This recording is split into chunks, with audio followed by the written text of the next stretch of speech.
Dans cette capsule, nous vous présentons quelques concepts de base pour mieux comprendre les enjeux reliés à la personne en situation de handicap. Selon l'Office des personnes handicapées du Québec, l'OPHQ, une personne handicapée se définit comme toute personne ayant une déficience entraînant une incapacité significative et persistante et qui est sujette à rencontrer des obstacles dans l'accomplissement de ses activités courantes. Et pourquoi favoriser les termes de situation de handicap au lieu de personnes handicapées? En fait, une situation de handicap professionnel peut être modifiée grâce à l'adaptation de l'environnement et au développement des aptitudes. En agissant sur les obstacles, il est possible de transformer une situation handicapante et ainsi favoriser une intégration professionnelle et sociale optimale. Voici quelques exemples.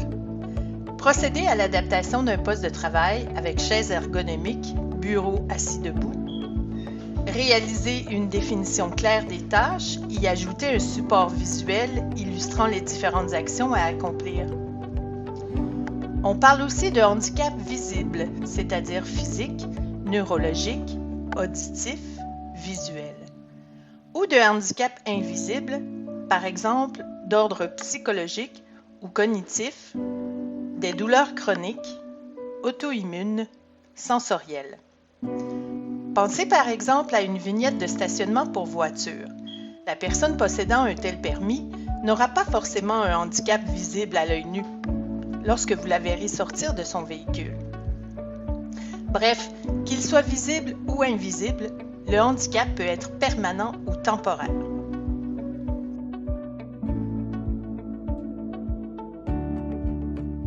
Il arrive qu'au sujet du handicap surviennent des entendus ou sous-entendus de préjugés ou de biais inconscients. Par exemple, on peut penser qu'engager une personne handicapée, ça va être compliqué, que le niveau de performance d'une personne handicapée sera moins élevé, que c'est risqué pour les accidents, que ça va coûter plus cher.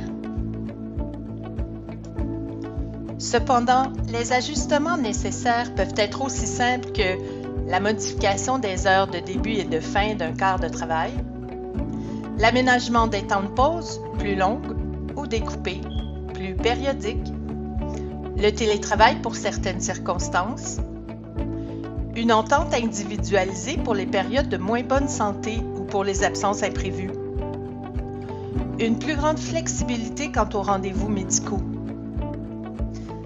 Comme employeur, gestionnaire ou chef d'entreprise, sachez que les clés du succès pour inclure en emploi une personne en situation de handicap sont de bien vous informer, d'identifier vos besoins pour chacune des étapes du processus d'embauche et de vous faire accompagner pour y arriver dans les meilleurs délais.